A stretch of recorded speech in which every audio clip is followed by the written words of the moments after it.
Hi everyone, Jessica Rain, candidate for U.S. Senate in Delaware here. I wanted to address a question that I often get when I talk about the social programs that I believe we deserve in our country.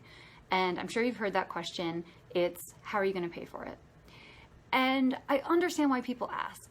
For decades, they have been told by Republicans and corporate Democrats alike that we simply don't have the money to expand social programs, that it's too expensive, and that we just don't deserve more and we can't afford it anyway. But we know this isn't true. Particularly when we're talking about programs like Medicare for All and canceling student loan debt and guaranteeing free public education from pre-K through trade school and college. These are programs that actually boost our economy. They put more money in the pockets of workers who turn around and spend that money in the economy and to pay taxes.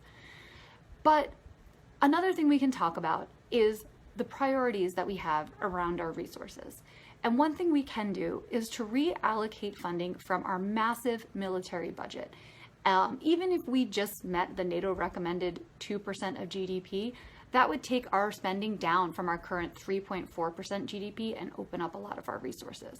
So, for example, if we closed half of our 800 military bases across the world and brought our troops home, we would free up immediately $90 billion. If we ended war funding, we would have another $66 billion. If we decommission nuclear weapons, that's another $43 billion. And if we defunded the F-35 program and the border wall, that's another $25 billion.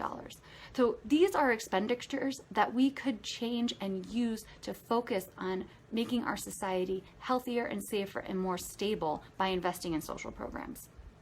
Just this past year, Trump and a bipartisan Congress passed another $20 billion increase to this military budget. Estimates from the Department of Housing and Urban Development say that's the amount of money we need to end homelessness in this country.